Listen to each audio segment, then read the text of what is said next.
Hello friends, welcome back to my channel. जय श्री कृष्णा।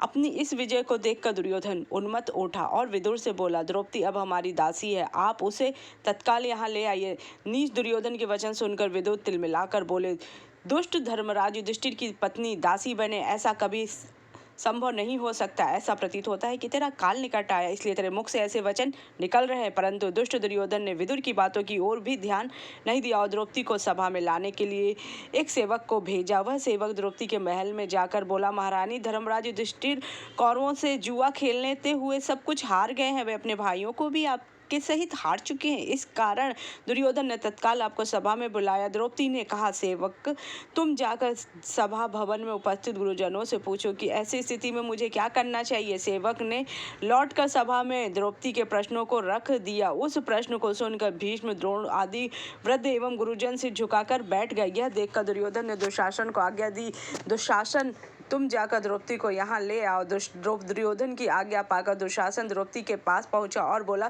द्रौपदी, तुम्हें हमारे महाराज दुर्योधन ने जुए में जीत लिया है। मैं उनकी आज्ञा से तुम्हें बुलाना। यह सुनकर द्रौपदी ने धीरे से कहा, दुशासन, मैं रजस्वला हूँ, सभा में जाने योग्य नहीं हूँ। इस समय मेरे शरीर पर एक ही दुशासन बोला, मुझे कोई फर्क नहीं पड़ता कि आप क्या है। मुझे महाराज दुर्योधन की आज्ञा का पालन करना होगा। उनके वचनों को सुनकर द्रौपदी स्वयं को बचाने के लिए गांधारी की महल की ओर भागने लगी, किंतु दुशासन ने झपट कर उसके घुंघराले केशों को पकड़ लिया और सभा भवन की ओर घसीटने लगा। सभा भवन तक पहुंचते पहुंचते द्रौपदी के केस बिखर गए थे, घुंघराले बाल उसके आधे से वस्त्र भी हट गए थे। अपनी यह दुर्बलता देखकर द्रौपदी ने क्रोध में भरकर उच्च स्वर में कहा, रे दुष्ट, सभा में बैठे हुए इन प्रतिष्ठित गुरुजनों की लज्जा तो कर।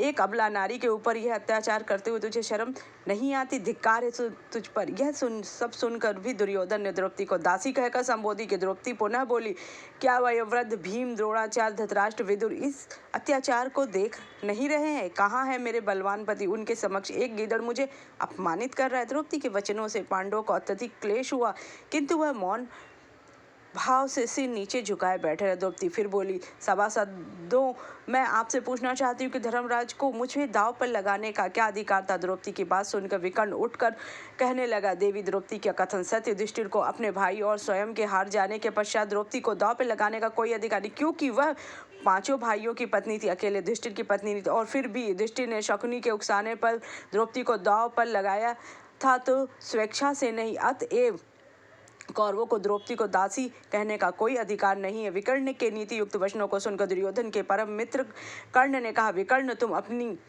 अभी कल के बालक हो। यहाँ उपस्थित भीष्म, द्रोणाचार्य, विदुर, धृतराष्ट्र जैसे गुरुजन कुछ नहीं कह रहे हैं, क्योंकि उन्हें ज्ञात है कि द्रौपदी को हमने जीत लिया है। क्या तुम इन सब से भी अति ज्ञानी हो? स्मरण रखो कि गुरुजनों के समक्ष तुम्हें कुछ भी कहने का अधिकार नहीं है। कर्ण की बातों से उत्साहित होकर दुर्योधन ने दुशासन से कहा, दुशासन, तुम द्रौपदी के वस्त्र उतार कर उसे निर्वस्त्र कर दो। इतना सुनते ही दुशासन ने द्रौपदी की साड़ी खींचने का प्रारंभ किया। द्रौपदी अपनी सारी शक्ति से अपनी साड़ी को खींचने से बचाती हुई वहां पर उपस्थित जनों से विनती करने, आप लोगों के समक्ष मुझे निर्वस्त्र किया जा रहा है, किंतु मुझे इस संकट से उबारने वाला कोई नहीं। धिक्कार है आप लोगों के कुल और आत्मबल पर। मेरे पति जो मेरी इस दुर्दशा को देखकर भी मौन है, उन पर धिक्कार। द्रौपदी के ये दुर्बलता देखकर विदुर ने से रहा ना गया। वह बोल उठे, दादा भीष्म, एक नीर अबला पर इस तरह अत्याचार हो रहा है और आप उसे देख कर भी चुप है। क्या आपके तपोबल को इस समय दुत्कारा धृतराष्ट्र भी चुप है? वह जानता नहीं है कि इस अबला पर होने वाला अत्याचार उसके कुल का नाश कर देगा। एक सीता के हरण से रावण के समस्त कुल का नाश हो गया। विदुर ने जब देखा कि उनके नीतियों वचनों का किसी पर भी प्रभाव नहीं हो रहा, तो वे वहां से चले गए।